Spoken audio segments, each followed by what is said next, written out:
Well, we continue to race our sophomores. We do have some of them up for sale for Monday, and as I said to somebody the other day, we're not getting rid of all of them. We just brought Cupid Express in. We're going to continue to bring in horses that fit the numbers 1, 2, 3, 4 level and move horses out that are up into that 6, 7, and 8 win category. It's just simply for proximity of the race of the track we race in, right? We need to have horses that fit classes where they are racing. Somebody wants to buy Austral and race them in, Harrington, Ocean Downs, or Dover when it opens, wherever. Yonkers, go ahead. Maybe there's a spot for them there for you. But now is the time to make some of those decisions. I tried to buy a horse today with 2 wins on her card. Didn't end up happening. She went for a little more than I thought she would. But we will continue to bring horses. Major Megan. Again, horses that we can bring in and do some good with. That's what we want to do. We can't continue to ask. It's just a fool's game to ask horses to go on the track at 10 to 1 and do what we hope they can do when deep down we know they can't, right? So putting the right horses in the lineup is what we're in the mood for right now. Absolute Euphoria was awesome the other day again. We'll see how she races in the Constellation. We do have options moving forward. Some of them are pretty exciting, especially with this filly.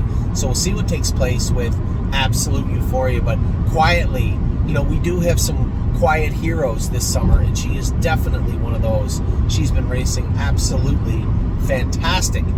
Austral Hanover, I love this horse so much. He got to 100,000. I'm so proud of him the other day. Thought he was a winner. Thought he was second. Just got picked off and finished third, but still crept over that 100,000 mark. And is up for sale and likely will sell on Tuesday, in the preferred sale. Brace for Landing. Race good tonight. I'm glad Megan didn't put him in the New Jersey Classic. Now, I'd said, geez, I thought you were going to, but then after looking at the entries, I'm glad she didn't. That's a Shark Tank, which isn't that shocking.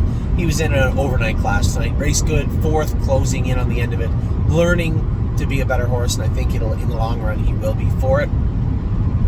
Carter Michael Dio, he'll start slow training again the end of next week. We'll get him back in the swing of things. We'll get him trained down. We just can't push too hard until we know that sesamoid is settled and that he's ready to work on it. He's been good. I saw him train the last time. He looked fantastic. When the vet looked at him, she said, maybe just angle back for a couple of weeks and let that fill in a bit. So again, end of this week, we'll start doing a little bit more heavy lifting with him and continue to check it along the way. He's going to be a good horse for us. There's no two ways about that. Cash Deals, gave her a few weeks off. We're going to race her in the next prospect and sell her before, don't be surprised when I say it, sell her before the prospect final. Coupe de Ville is in the sale on Tuesday. Man, she's really turned into a nice filly this year. She's going to make somebody a nice horse, and at the end of it, probably be a good broodmare. I hope she wins the coin flip and is in to go in the Constellation on Saturday. That would be cool. Cupid Express, what a pickup she's been. My God, can she go. Scream off the car, stop her. Mr. LaFleur that broke her and trained her down, he did a hell of a job. She is a nice filly. And man, we're going to have some fun with her for a while. Cutie Cumber, I talked to George Napolitano today. He's driving her on Tuesday. Excited to see him drive her. Shake her up a little bit. I'd love to see this filly. I still want to see her take that good mark before the end of September. She tried it in 56 last week. I'd like to see her take a good mark on Tuesday if she could. 5 fish species. I know I had an email from somebody, a message from a couple of our clients saying, geez, why didn't we just wait with 5 fish species? I'll leave that up to Scotty and Megan. To race a horse and keep them tight, it's not the end of the world. And I know Jeff had messaged me and said, I'm a little more old school. I'd rather wait than race them over their head. I can't argue with that, but there's nothing wrong with running them up the wood too. Get away 5th, race her on the end of it, make sure she stays tight. There is a place for that also. Now she's back in 6 days, but again, there's not much you can do when you're looking at a 13-day draw, race to race. It's either race back in 6 days or train her in between, and at some point you're gonna have to race on the 6th day, on the 7th day, 13 days. So it'll be 7 and 6 or 6 and 7. There wasn't anything on the 5th, 6th, or 7th day, or 5th or 6th day for her. The 7th was a must. So I don't know. I'm a little indifferent to it. I don't like going on the track as a long shot. You know that. But she is going to be one of the favorites in the Excelsior A final, I would imagine. And I would like to have her tight also, right? She's racing good right now. I think it makes all the sense in the world. Gandalf the Black, little poor mile the other day, but he's been so good. Cut the horse some slack. We'll get his blood back and figure out what the hell took place and rectify that quite quickly. Horn Player back at the Meadows. She'll race next week. So disappointed that it didn't work out for her in the stake race last week. She just couldn't get over the track. So rather than change her shoes and try and fix something that was not broken to begin with, I'm not going to re-shoe her, screw around with her, get her back over there, and if she goes back to racing good the way she was before, send her to the Meadowlands. There. And at that point, we can tinker with her. These well-bred, expensive yearlings, like Cutie Cumber and Horn Player, and even Swinging Senorita, these horses are going to show up in Harrisburg, because that's where they should be. Big, beautiful horses. That's where they're supposed to be on display. Alarm Detector Sister, yeah, she's supposed to be at Harrisburg, and that's exactly where she's going to be this year. Major Megan should have won. Raced all right the other day, and she's going to continue to do good for us for the foreseeable future. Merchant Man is in the sale Tuesday. We've just gone far enough with him. He's going to do somebody some good. He actually raced pretty good the other day, and we will get paid for him. My 1% also in the sale too. He's been doing good things, but again, 5 wins, 30,000 made. He's going to do somebody some good in Ontario, where he gets a big allowance on his earnings. Somebody will do some good with that guy. Nothing But a Dreamer raced great yesterday. I think that was my fault. I should have started him up down the backstretch.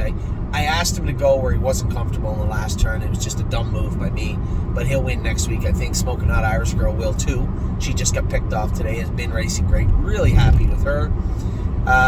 Spitfire Overseas in Tough Sunday. Going to do the best he can do, but he is going to be in Tough on Sunday. Just love to see a decent race from him. I don't know what he's ready to go.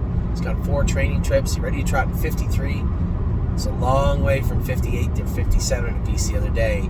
I'd like to see him trot in 54 and grab a bone. That'd be cool. We'll see how he does tomorrow. Stay Special is going to be back jogging this week, I believe. Steel Cowboy actually trained pretty good the other day, and I thought he actually trained even better yesterday. I trained him again. Thought he trained pretty good. Might train him one more time just to see how he really feels at Northfield. Maybe race him there or ship him back over to the Meadows. I'm not sure yet, but he's there. You know, mile and 57 the other day was a legit good mile. We'll probably get racing him over the next 7 to 10 days. Swinging Senorita races for 300 next week. She is, by my calculations, the 3rd best filly in Ohio, but she is the handiest filly in Ohio. So let's see how she does in the Super Final next week. Tactical Mounds raced great last night. Easy race, yes. Scotty went easy with her, but they raced for 250 next week, I believe. They raced for 25 last night. Fastest last quarter of her life, I believe, if I'm not mistaken. I thought she raced rather well. Tailgate Buzz, he was a little flat heading into the sale, but again, probably just needs a little veterinary touch-up, and he'll be back to his old self in no time. And Wallop raced very, very good. Wallop raced very, very good. What day did he race? Wednesday, I think. Wednesday? Horse looked very good doing his job. Really happy with him. Yuri is going to finish off his year strongly, I hope. And then my hope is that we give him a short rest, bring him back as a 4-year-old. I want to see him shine at that point, and I believe he will. What a mission. This guy's going to make a nice horse for somebody. I like him. And again, I'm definitely not giving him away. He only has 3 pari-mutuel wins. He can win his way all the way up to 8th here at Northfield or the Meadows or anywhere I want to. I'm in no hurry to get rid of him. You want to pay me a seller's price, you can own a nice little horse. And he's one of the favorites in the Stallion Series Final, going for 50, I believe. Maybe 70. No, they go for 100. They go for 100 the Buckeye Final. And will be one of the favorites in the Buckeye Final. And if we really luck out, but I wouldn't count on it, maybe the consolation on Saturday. We'll see. So with that, your 3-year-olds are done. All I have is the 2-year-olds left. I'm going to start finishing those as I cross the border up here into Canada. 1 video left. All the other ones are done. I hope you guys are having a pretty good weekend. Yeah, we had a shitty day at the Poconos, but if you take the Poconos out of the equation, we've had a great day, a great week here at the stable, and a great day today. Take care.